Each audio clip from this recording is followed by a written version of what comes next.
Hello, good morning. Hello, good morning. मेरी आवाज़ सुनाई दे रही है सबको? चलिए हम देर न करते हुए अपना टॉपिक स्टार्ट करते हैं। सिद्धि एकेडमी में आप सभी का स्वागत है। तो संधि के बारे में हमने पिछले लेक्चर में पढ़ा था और इस लेक्चर में आपको मैं किसके बारे में पढ़ाने वाली हूँ? समास। तो जैसा कि मैं अपना लेक्चर स्टार्ट करने से पहले सभी से यही निवेदन करती हूँ कि आप सभी बुक और पेन लेकर बैठ जाइए। चलो स्टार्ट करते हैं देरी ना करते हुए। तो मैं समास आपको ट्रिक के साथ पढ़ाऊंगी और इसमें जो टॉपिक्स हैं बहुत इंपॉर्टेंट टॉपिक्स है। इसमें से 2 या 3 नंबर के क्वेश्चन एग्जाम में आते ही आते हैं। ठीक है। समास। तो सबसे पहले हम ये समझेंगे कि समास किसे कहते हैं। देखिए, हाँ, आवाज सुनाई दे रही है ना? हाँ ठीक है, चलो कंटिन्यू करते हैं।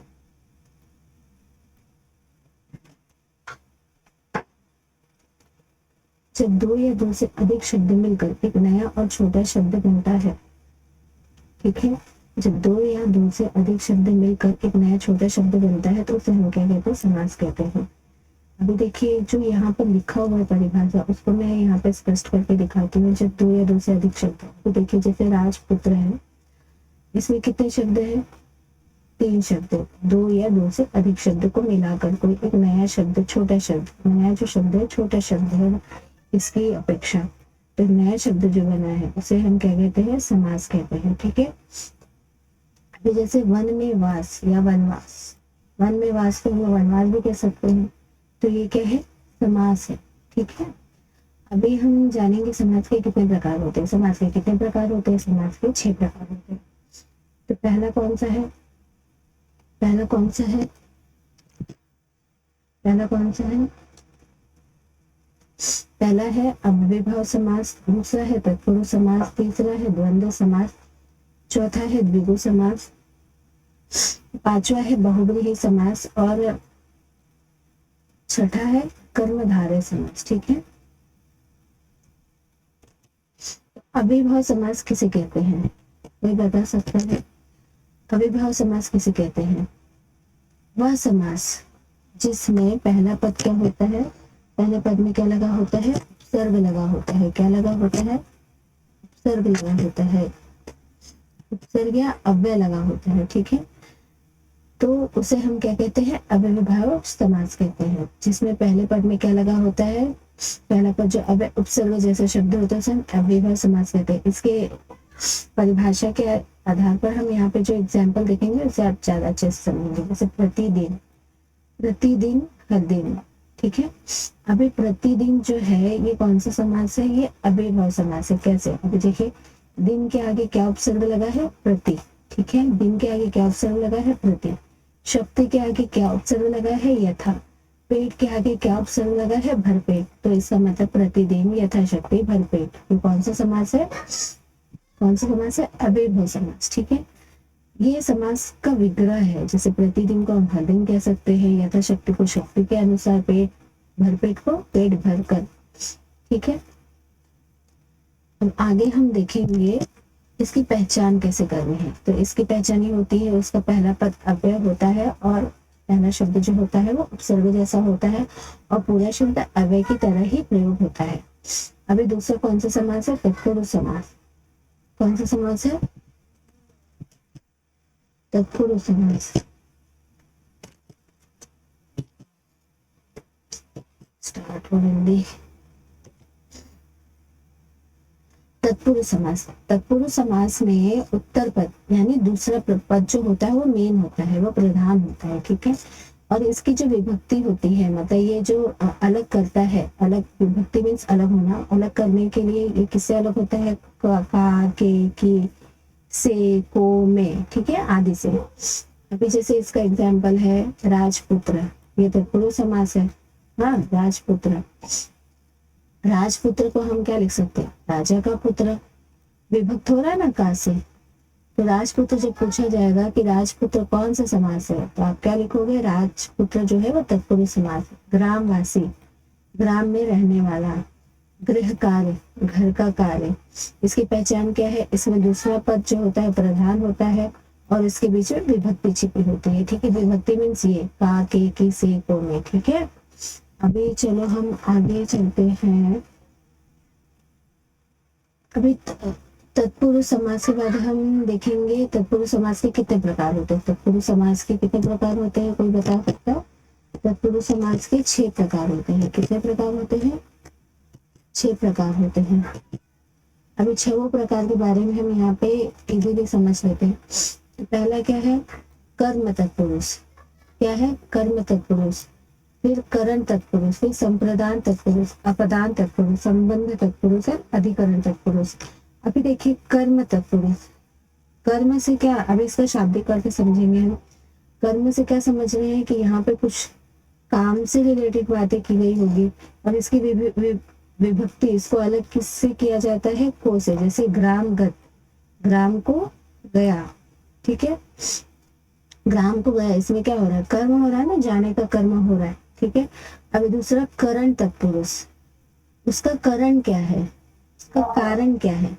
तो उसकी विभक्ति होती है से। देखो, हस्तलिखित, हाथ से लिखित। ठीक है, संप्रदान तत्पुरुष। अभी संप्रदान तत्पुरुष, अभी इसमें देखिए, इस संप्रदान से क्या समझ में आ रहा है? कुछ चीजें, मतलब कुछ भी इसमें ऐसी चीजें होंगी, इसका शाब्दिक अर्थ में ऐसा होगा कि कुछ हम प्रदान करेंगे, देंगे कुछ भी। तो इसको, इसकी विभक्ति के लिए से होगी। जैसे गुरु दक्षिणा, गुरु दक्षिणा। अभी देखिए दी जा रही है ना यहाँ पे, गुरु के लिए दक्षिणा, गुरु के लिए दक्षिणा। अभी अपदान तत्पुरुष, अपदान तत्पुरुष से या फिर अलग से, अलग। धनहीन, इसमें अपदान मतलब कोई भी चीज कम होना है। ठीक है, धन से हीन। संबंध तत्पुरुष मतलब किसी से कुछ संबंध होना।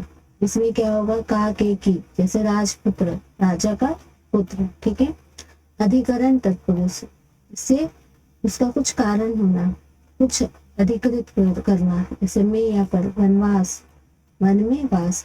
अभी जैसे परीक्षा में पूछ लिया, ग्राम गत, हस्तलिखित, पूर्व, दक्षिणा, इनमें से कोई भी शब्द आ गए, ये कौन से प्रकार, कौन से समास है, तो आप अगर इसमें इसके प्रकार न दिए गए हों तो आप सीधा तत्पुरुष समास लिख सकते हैं। लेकिन अगर प्रकार इसमें पूछ लिया तो आप वो प्रकार बताना होगा। ठीक है, अभी हमने कौन कौन सा समास पढ़ लिया? विभव समास से पढ़ा और तत्पुरुष समास पढ़ा, तत्पुरुष समास के प्रकार के बारे में पढ़ा। अभी हम पढ़ेंगे द्विगु समास। क्या पढ़ेंगे? द्विगु समास।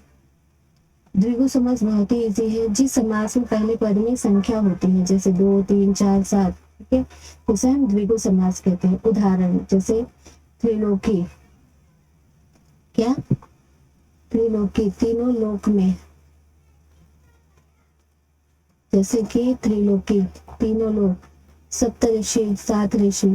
चौराहा, 4 रास्तों का स्थान। ठीक है, अभी इसमें जो पहला पद जो है वो संख्या बताता है, समूह या संख्या का बोध होता है इस समास से। ठीक है, इसके आसान ट्रिक ये है, द्विगु में संख्या जरूर होगी।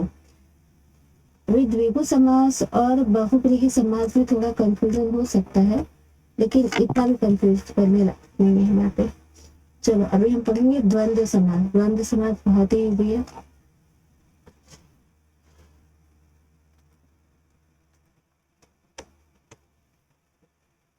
द्वंद्व समास, जिस समास में दोनों पद प्रधान होते हैं उसे द्वंद्व समास कहते हैं। इसमें बीच में क्या होगा? डैश होगा, और डैश को हम लोग और से अलग करेंगे। जैसे माता पिता, माता और पिता, दिन रात, दिन और रात, राम लक्ष्मण, राम और लक्ष्मण। इसकी पहचान होती है दोनों पद उसके समान रूप से महत्वपूर्ण होते हैं और बीच में और लगाया जा सकता है। सबसे इजी समास है द्विगु समास और द्वंद्व समास। सारे समास इजी है। हाँ, अभी बहुव्रीहि समास। बहुव्रीहि समास ये मेरा फेवरेट समास है, देखते हैं इसमें। ठीक है, बहुव्रीहि समास यहाँ पे है इसका। जिस समास में कोई भी पद प्रधान नहीं होता बल्कि किसी तीसरे व्यक्ति या वस्तु का बोध होता है उसे बहुव्रीहि समास कहते हैं। फॉर एग्जाम्पल, इसमें कोई भी पद जो है प्रधान नहीं होता, इसमें किसी तीसरे व्यक्ति का बोध होता है। जैसे दशानन मतलब 10 मुख वाला, या दश हो आनंद जिसके। दश मुख वाला कौन है? रावण। इसमें कोई भी पद समान नहीं है, मतलब मेन नहीं है, इसमें किसी तीसरे व्यक्ति का बोध हो रहा है। जैसे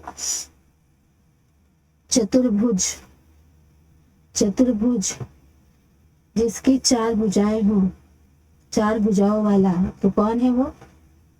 चतुर्भुज, चार भुजाओं वाला कौन है? भगवान विष्णु। ठीक है, तो किसी तीसरे का बोध हो रहा है, तो कौन सा समास होगा वो?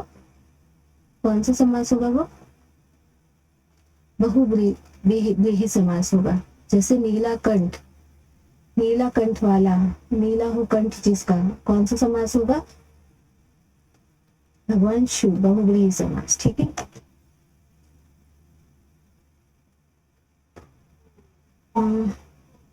इसकी पहचान देख लेते हैं। किसी तीसरे का बोध होता है, कोई पद सीधे प्रधान नहीं होता है। अभी ये लास्ट समास है कर्मधारय समास। ठीक है, क्या है? कर्मधारय समास। अभी इसमें एक पद जो होता है वो विशेषण होता है, दूसरा पद जो है उसकी विशेषता बताता है। ठीक है, तो उसे हम क्या कहते हैं? कर्मधारय समास कहते हैं। फॉर एग्जाम्पल नील कमल, मतलब नीला है, नीला कमल, कमल है लेकिन कैसा है? वो नीला है, तो ये क्या है? उसकी विशेषता है। क्या है ये? इसकी विशेषता है कि कमल का जो कलर है वो कैसा है? नीला है। महापुरुष, पुरुष जो है लेकिन कैसा है? महान पुरुष, तो ये इसकी विशेषता बता रहे थे। इसके लिए कौन सा समास होगा? कर्मधारय समास होगा। ठीक है, तो मुझे लग रहा है आज के वीडियो में मैंने आपको सारे समास अच्छे से पढ़ा दिए। एक बार हम लोग रिवाइज कर लेते हैं एकदम फटाफट। समास, समास के कितने प्रकार होते हैं? समास के 6 प्रकार होते हैं। पहला अव्ययभाव समास होता है, दूसरा तत्पुरुष समास होता है, तीसरा द्वंद्व समास होता है, चौथा द्विगु समास होता है, पांचवा बहुव्रीहि, छठवां कर्मधारय समास। ठीक है, अव्ययभाव समास में जो है उसको हम, मतलब ये समास को हम अ त द द भ क से आसानी से याद कर सकते हैं। और अव्ययभाव समास में जो पहला पद होता है उसमें उपसर्ग लगा होता है। ठीक है, जिसकी वजह से हम उसको आसानी से पहचान सकते हैं। तत्पुरुष समास में विभक्ति होती है का के की के में से, और तत्पुरुष समास के भी जो होते हैं वो 6 प्रकार होते हैं। कर्म से जो रिलेटेड समास होते हैं उसे कर्म तत्पुरुष कहते हैं, जैसे ग्रामगत। करण से जो होते हैं उसे हस्तलिखित। संप्रदान से कहते हैं जिसे गुरु दक्षिणा। अपदान से धनहीन। संबंध से राजपुत्र। अधिकरण से वनवास। ठीक है, फिर द्विगु समास। द्विगु समास जो होता है उसके पहले पद में हमें संख्या का बोध होता है, इसे द्विगु समास कहते हैं, जैसे त्रिलोकी, सप्तऋषि, चौराहा। द्वंद्व समास में क्या लगा होता है? और छिपा रहता है। ठीक है, दोनों शब्दों में, और दोनों शब्दों उसके मेन होते हैं। बहुव्रीहि समास में किसी तीसरे का बोध होता है। ठीक है, जैसे दशानन, चतुर्भुज, नीलकंठ। कर्मधारय समास में जो पहला पद होता है, दूसरे पद, जो पहला पद होता है दूसरे पद के विशेषण, मतलब उसका विशेषण होता है। ठीक है, तो इसमें पहला पद जो विशेषण होता है, दूसरा पद उसमें विशेषण होता है, दोनों मिलाकर क्या करते हैं? वस्तु का अर्थ देते हैं। इस प्रकार मैंने आपको 6 समास पढ़ा दिया अच्छे से। अगर आपको कोई भी डाउट होगा तो आप कमेंट करके पूछ सकते हैं। इसी तरीके से मैं अपने वीडियो को यहाँ पे समाप्त करने जा रही हूँ। Thank you for the watching. Bye bye.